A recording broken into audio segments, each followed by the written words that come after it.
Olá, todo mundo! Bem-vindos a mais uma aula de Geografia Física. Nossa última aula foi sobre Geologia Geral e agora, na sequência, a gente terá duas aulas de Geomorfologia. Vou gravar 2 vídeos, como são 2 aulas. Espero que dessa vez eu consiga postar os vídeos e que vocês consigam acompanhar direitinho. Estou aí, mais uma vez, aberta a dúvidas, a questionamentos.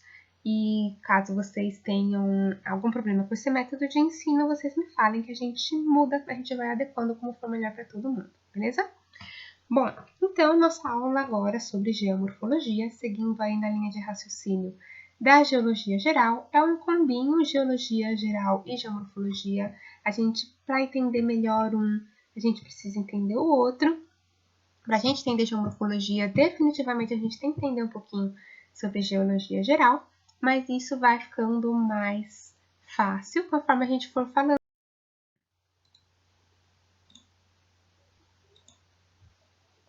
Então, geomorfologia. Que raio de palavra é essa? O que é geomorfologia?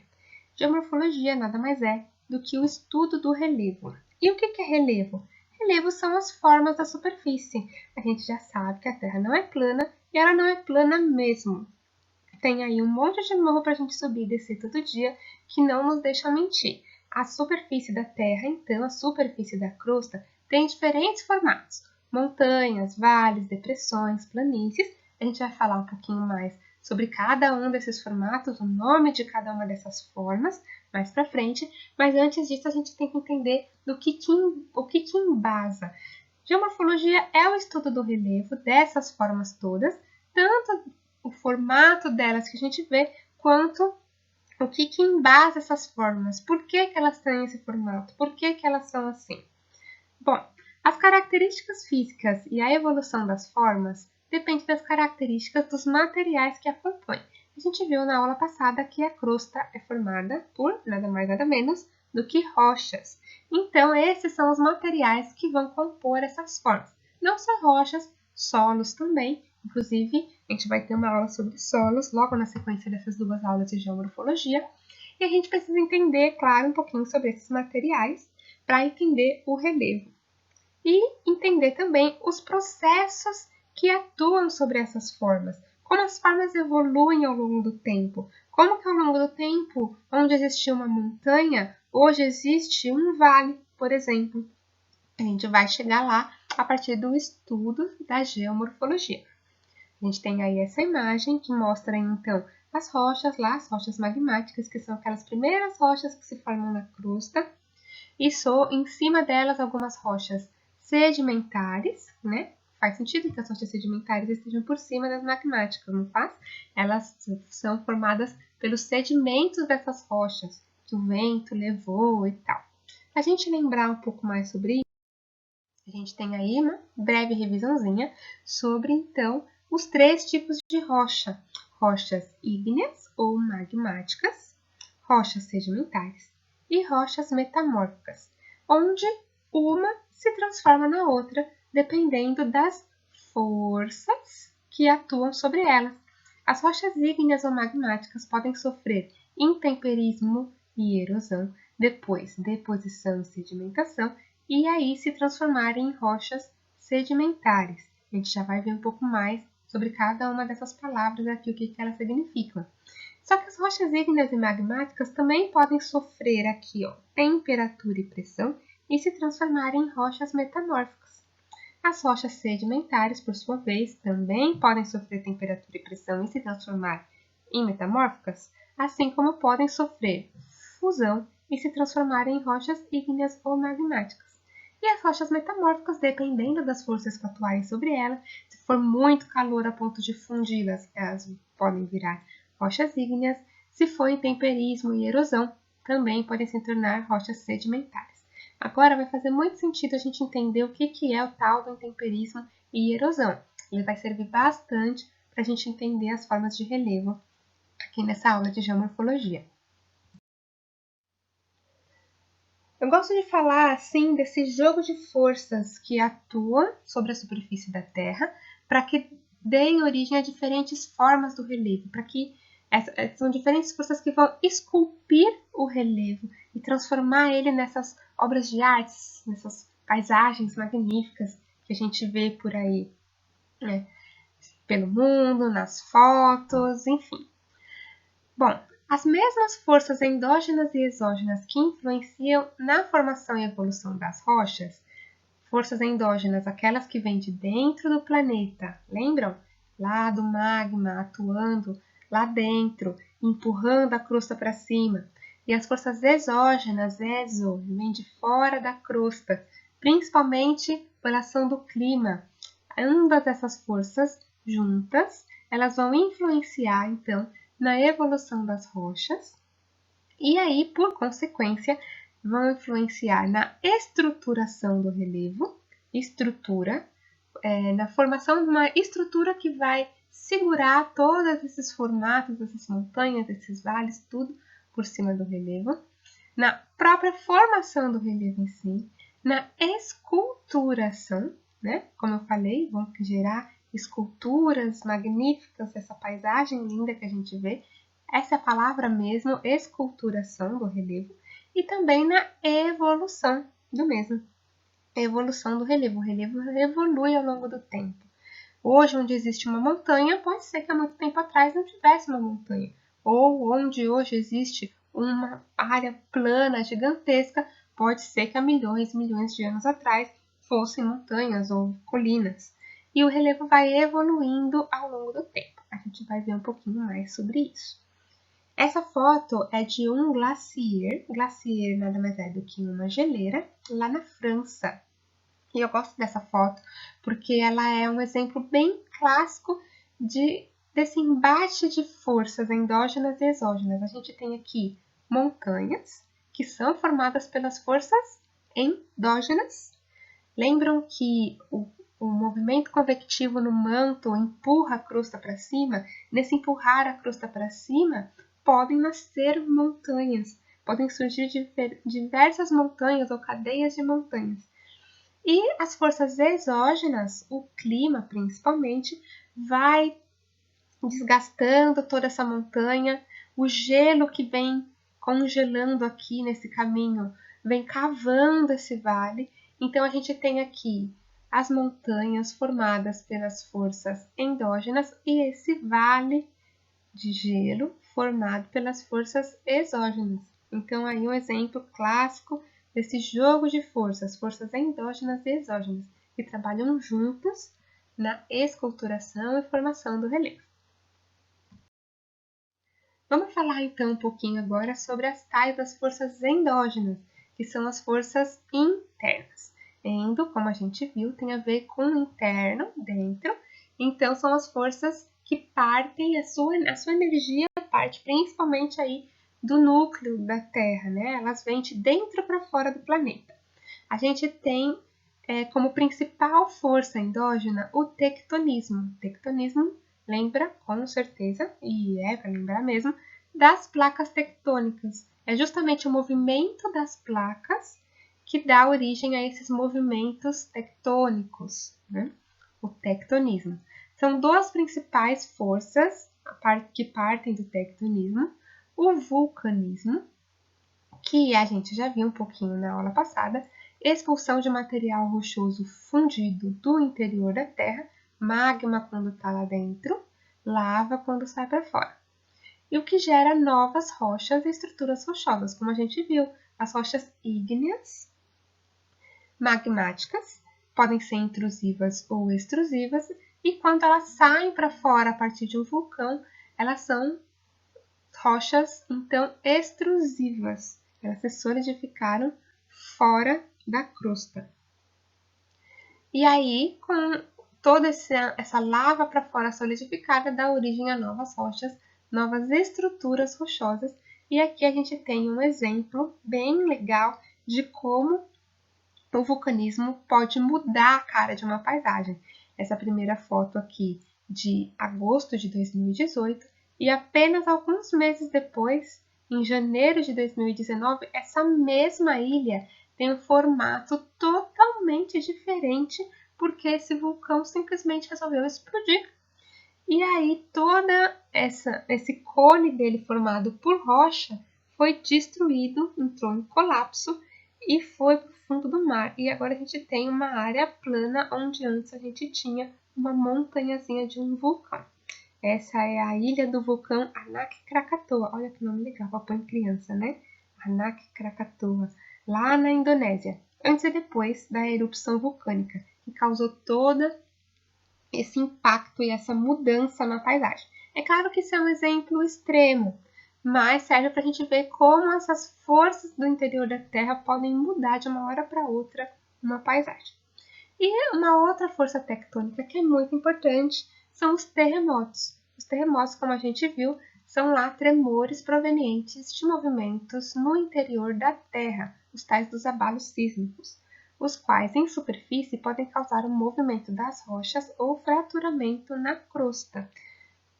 O próprio fraturamento da crosta pode causar terremotos, de acordo com como a crosta se fratura ou como as placas tectônicas se movimentam nessa fratura. Mas os terremotos também podem causar fraturas dependendo do impacto deles. Aqui uma outra imagem de exemplo, é uma mudança na linha de costa após um terremoto em Kaikoura, na Nova Zelândia. A gente tem aqui a mesma estradinha, tá vendo? Com a costa aqui da praia. Teve um terremoto tão intenso, agora eu não me recordo qual que foi a escala desse terremoto na escala Richter, mas ele foi tão intenso que ele elevou um pouco do fundo do mar aqui. E onde a costa antes era pertinho da estrada, agora ela está bem distante, porque o solo, o chão ali, as rochas do chão se elevaram de tão intenso que foi esse terremoto. Bom, ainda sobre as forças endógenas e o tectonismo, dentro ainda da categoria de tectonismo, a gente tem aí outras forças que são muito importantes da gente entender. A primeira delas é a orogênese, que nada mais é do que uma dobra ou enrugamento da crosta, geralmente nos limites convergentes de placas. Lembram limites convergentes? Quando duas placas se encontram, né? Aqui, setinha para cá, setinha aqui para cá. E aí, duas placas se encontrando. Então, em limites convergentes.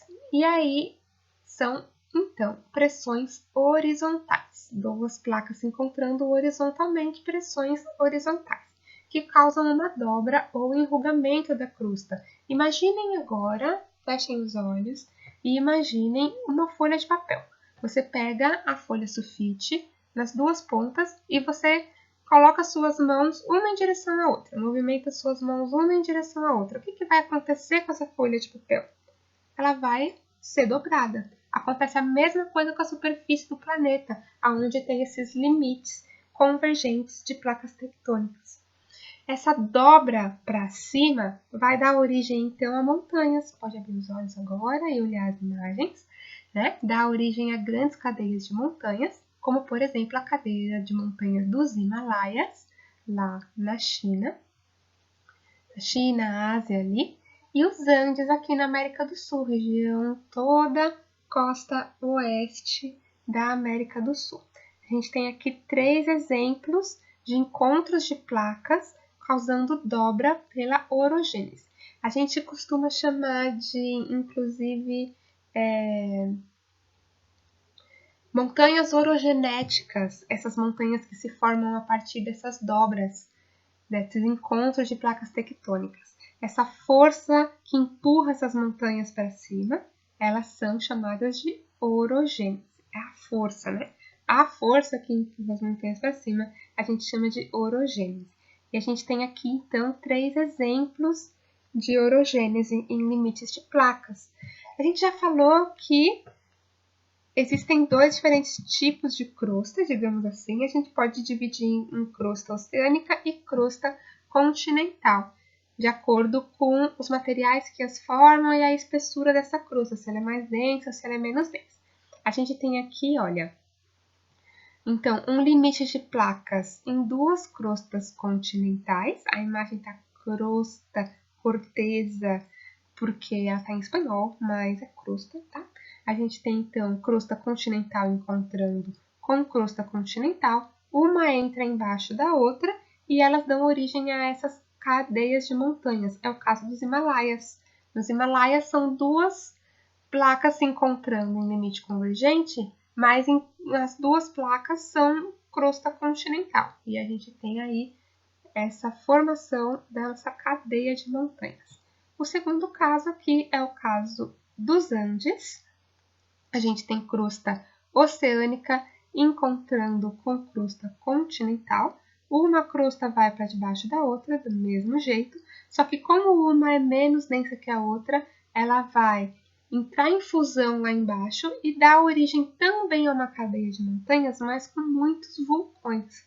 Uma cadeia de vulcões, por causa dessa crosta derretendo lá embaixo, causando essa reação física, né, de fusão, que vai fazer com que o magma suba, então vão gerar vários vulcões. A gente tem vários vulcões na América do Sul, todos ali ao longo da Cordilheira dos Andes. E o terceiro caso aqui é quando encontra crosta oceânica com crosta oceânica, né? Aqui ela fininha aqui, crosta oceânica, e ela vai dar origem então a diversas ilhas vulcânicas, vulcões no meio do mar, como o Anak Krakatoa ali da imagem anterior, do slide anterior. A gente tem diversas ilhas vulcânicas no planeta e geralmente elas estão em limites de placas convergentes, nesse mesmo caso aqui.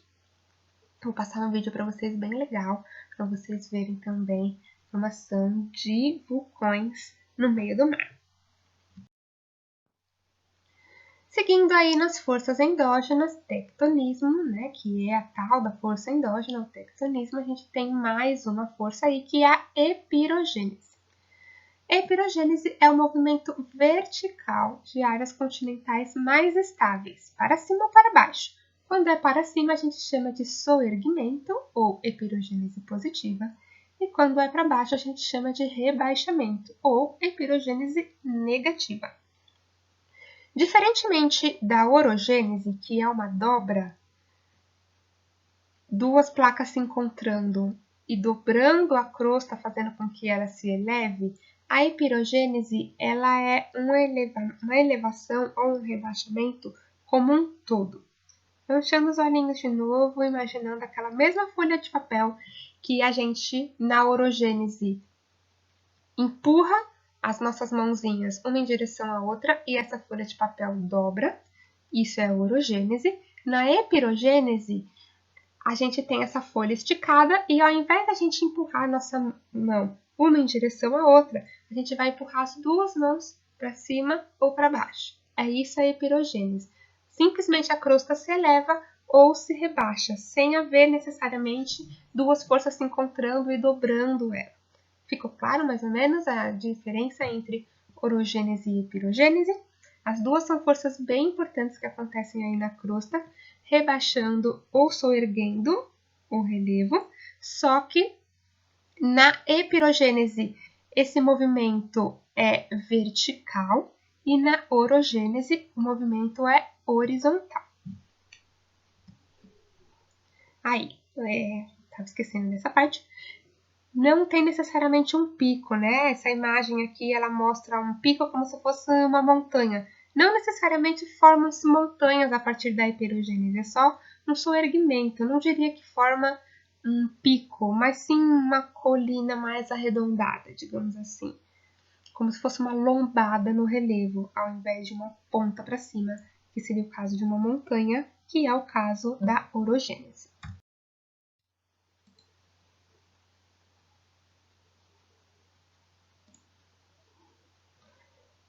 Finalizando, então, o tectonismo, as forças endógenas, mais um tipo de uma forma de tectonismo é, então, as falhas ou fraturas. O que são as falhas ou fraturas?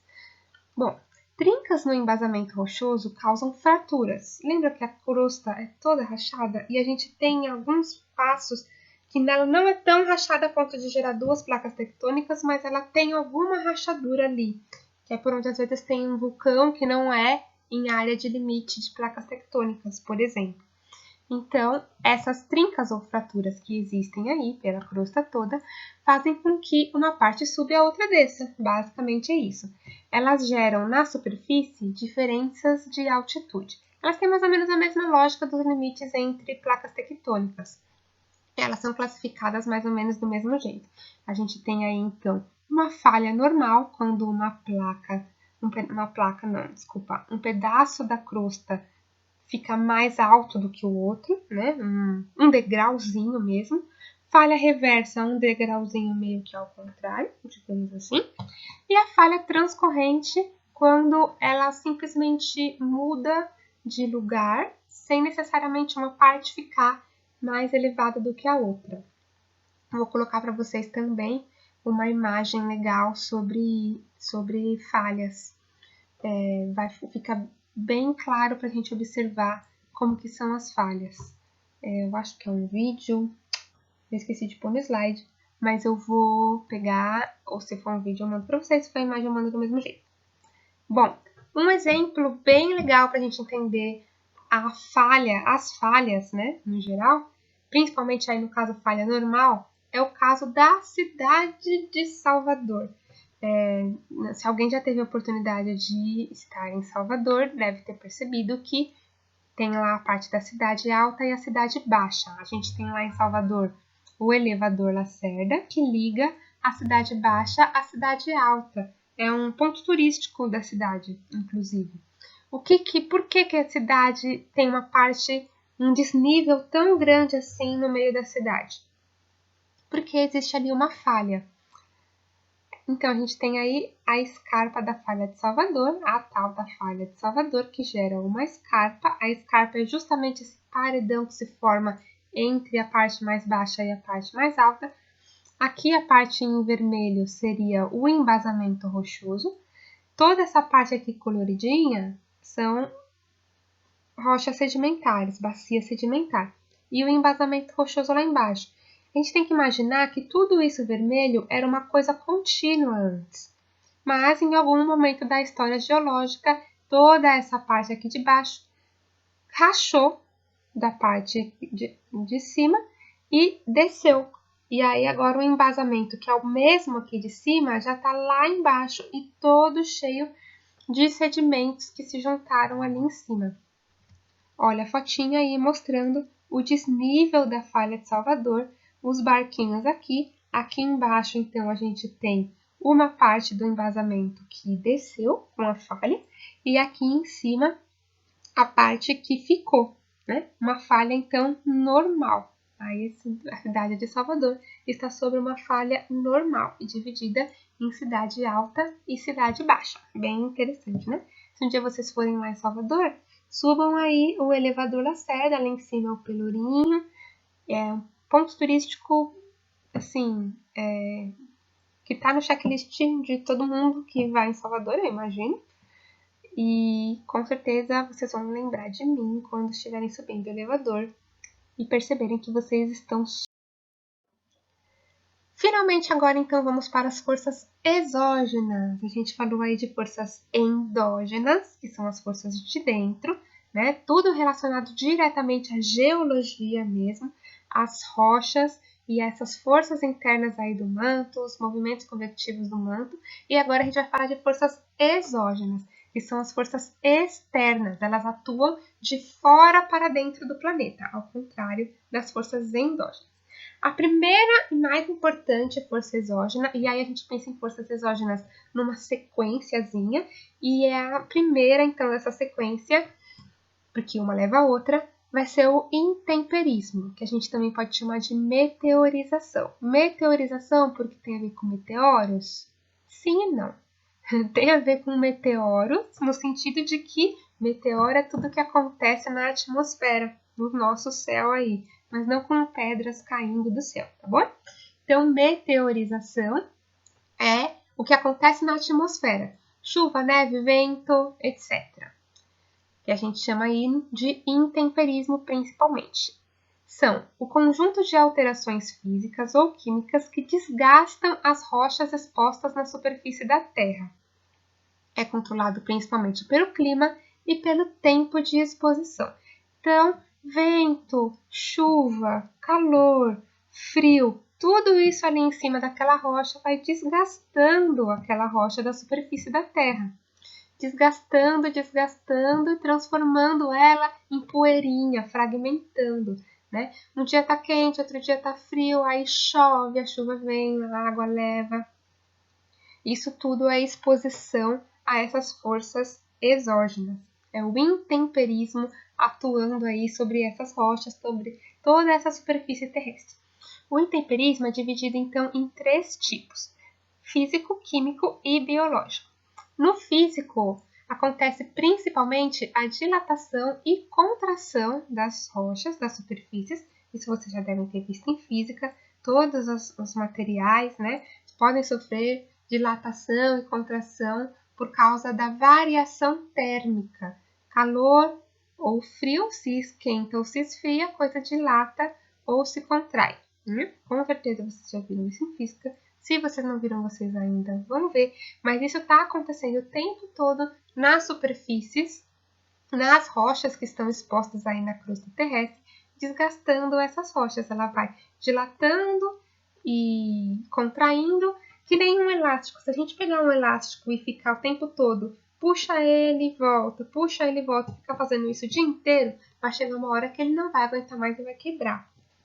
Mesma coisa acontece com as rochas, elas vão sendo desgastando, se partindo e se transformando em sedimentos.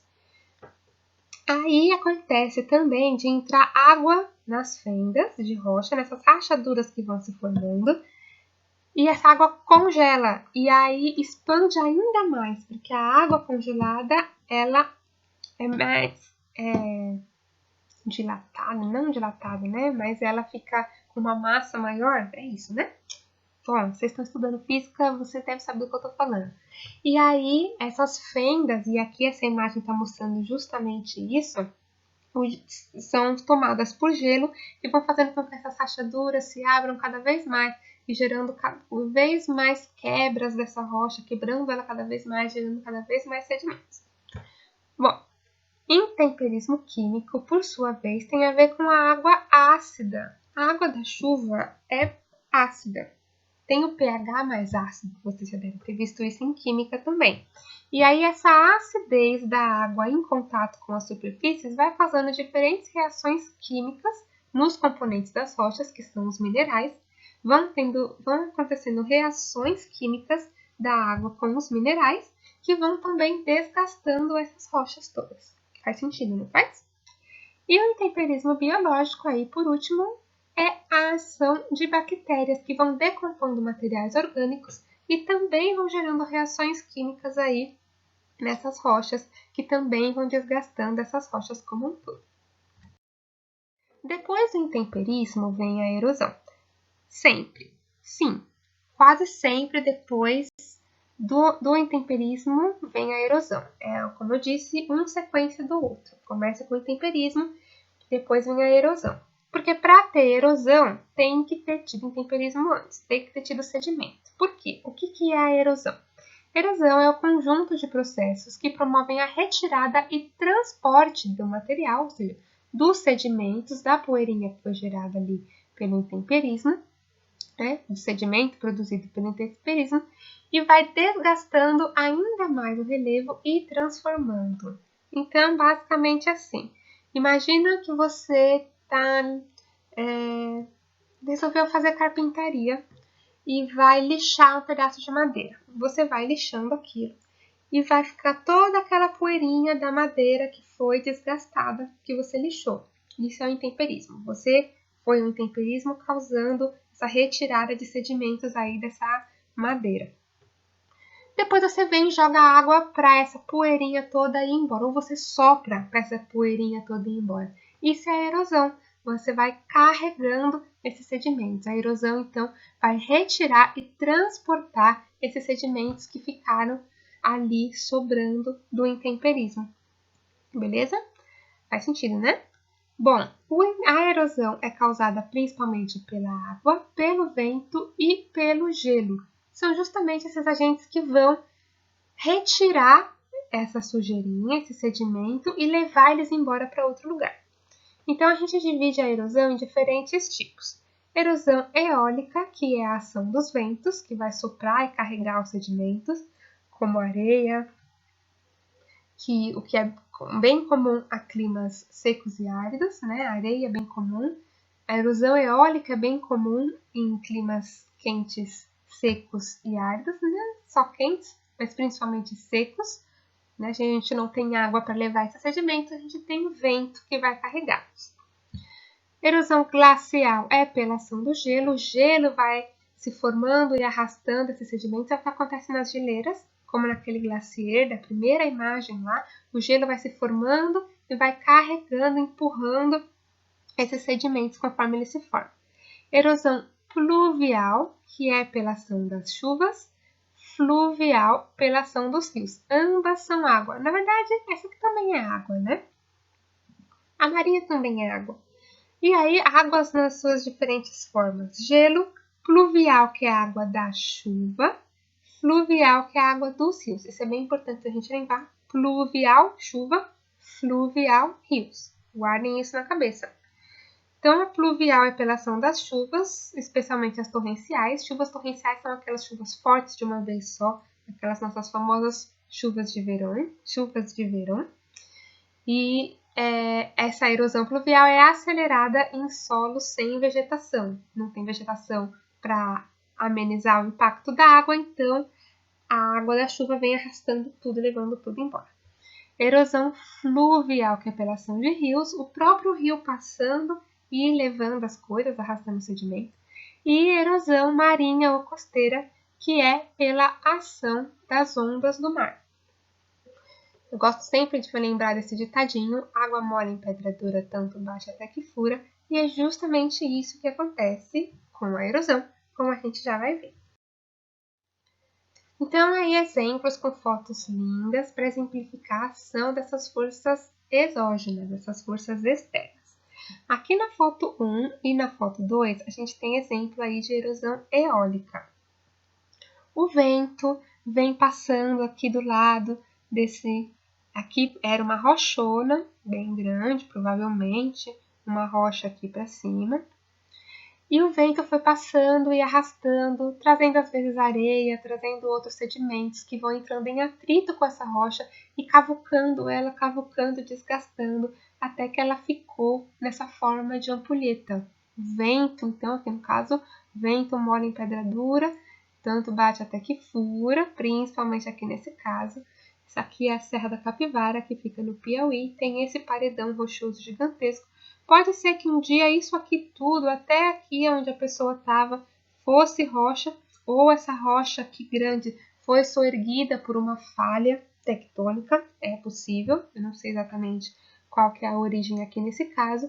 O que importa aqui para a gente ver é esse buraco aqui que foi causado pelo vento, erosão eólica, o vento batendo aqui, trazendo areinha que vem batendo e entrando em atrito com essa rocha até que furou a rocha e causou esse buracão aí formado por erosão eólica. Quando a gente fala em esculturação do relevo, a primeira coisa que eu penso são essas formas de erosão eólica, porque é como se formasse esculturas mesmo, né? Então as forças exógenas, elas são excelentes para esculpir o relevo, né? Tá aí essas fotos que não me deixam mentir. Aqui, erosão glacial pelo gelo é um fiord na Noruega. Países nórdicos, em geral, eles têm esses fiordes, essa forma de relevo bem bonita. Por que nos nórdicos? Porque ela é formada por gelo. Aqui temos, então, duas montanhas. Isso aqui provavelmente foi um dia um vale bem baixinho, assim. E aí a água que vem e congela, expande, descongela, corre, vem, congela, expande, descongela, corre. Eu vou cavando essa paisagem até formar esse lindo fiord. Erosão aí glacial, então. Mais exemplos, aqui todos no caso são erosão marinha ou costeira, que são formadas pela água do mar. a água do mar vem batendo. Aqui, no caso, um paredão, que a gente chama de falésia. A água do mar vem batendo, batendo, batendo e vem cavucando, cavucando até formar esse paredão, essa falésia linda, enorme aqui, se destacando na costa. Mais um caso aqui de erosão marinha. Aqui sim, a água mole em pedra dura, tanto bate até que fura. A água do mar batendo, foi cavando e abriu esses buracos, esses túnelzinhos aqui. E aqui um outro caso de erosão marinha, bem perto de uma estrada. Olha como é a vegetação aqui, ó. A água aqui provavelmente era uma costa assim, com vegetação, mas a água do mar veio batendo, batendo ao longo do tempo e veio destruindo essa costa e já está alcançando aqui a estrada. E se ninguém fizer nada para conter, a força da natureza vai vir aí e destruir esse pedaço de estrada também. É bem possível que isso aconteça. Aliás, isso é bem comum mesmo. A gente constrói muito perto aí da costa e a natureza vem fazendo o que ela sempre fez ao longo de milhares de anos. A diferença é que ela não tá nem aí se a gente está ocupando o espaço agora, ela está seguindo o fluxo dela e vem aí cavucando, cavucando, forças exógenas, transformando essa paisagem. Mais forças exógenas, aqui erosão fluvial. Fluvial tem a ver com rios. Esse rio veio correndo e cavando essa paisagem. Aqui provavelmente um dia foi tudo plano, mas a água do rio correndo e cavando, cavando, cavando fez com que o rio fosse parar um dia lá embaixo. Então, erosão fluvial. E aqui, erosão pluvial. Choveu tanto nessa estrada que abriu um buraco e levou um pedaço dessa estrada aqui junto. É o que acontece, por exemplo, com deslizamentos, desbarrancamentos, que a gente vê tanto aí na época de chuvas aqui, principalmente na cidade de São Paulo, né?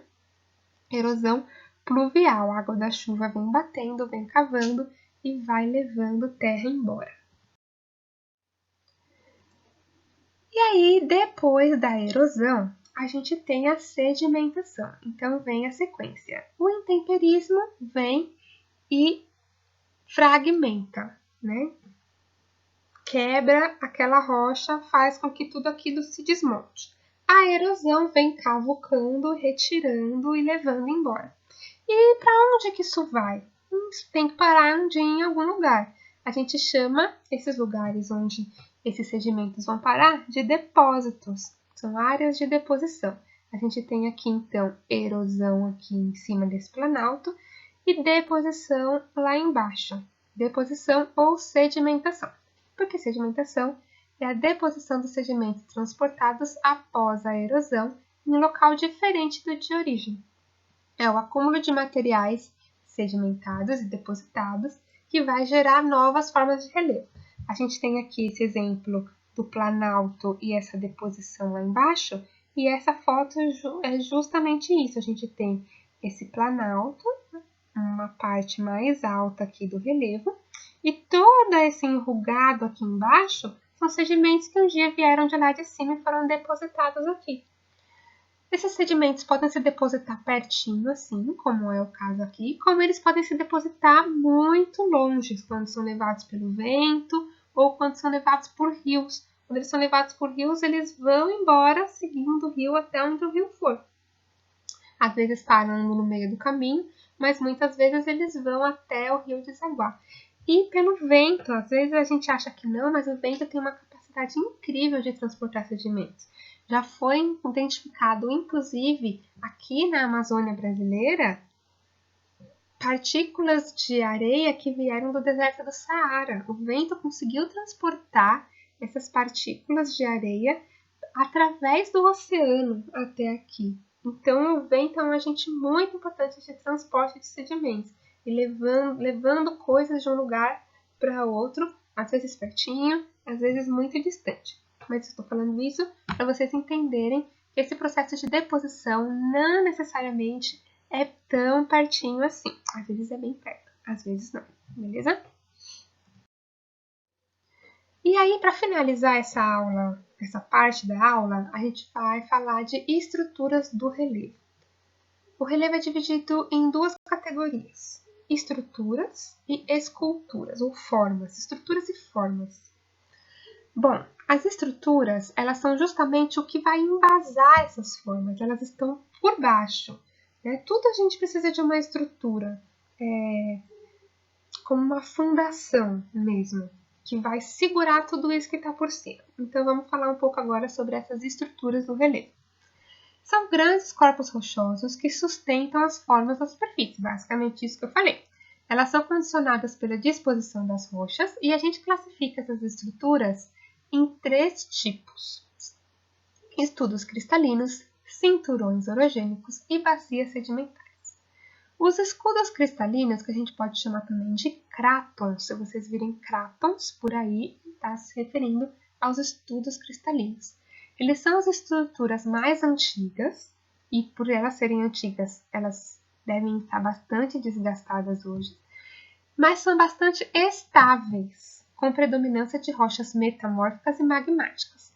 Como elas são antigas, rochas magmáticas. As rochas magmáticas sofreram metamorfismo, então a gente tem rochas metamórficas também. Sustentam as formas de relevo, de média elevação e alto desgaste. A gente já vai entender o que é essa média elevação e alto desgaste. Os cinturões orogênicos, segundo tipo aí de estrutura do relevo, são os dobramentos modernos. Se vocês virem dobramentos modernos, é a mesma coisa que cinturões orogênicos. Eles são mais recentes, e aí eu digo recentes na história geológica do planeta. Ou seja, eles têm pelo menos de 100 milhões de anos. É recente, vai, da história do planeta. E eles são restantes da orogênese. Orogênese, cinturão orogênico, a gente acabou de ver o que é orogênese. Aquela força tectônica de dobra que vai dobrar a crosta e causar elevações. Então, os cinturões orogênicos são essas elevações. Por isso, eles possuem as maiores altitudes do planeta. No Brasil, inclusive, a gente tem cinturões orogênicos antigos. A gente não tem altitudes muito altas no Brasil. A gente tem...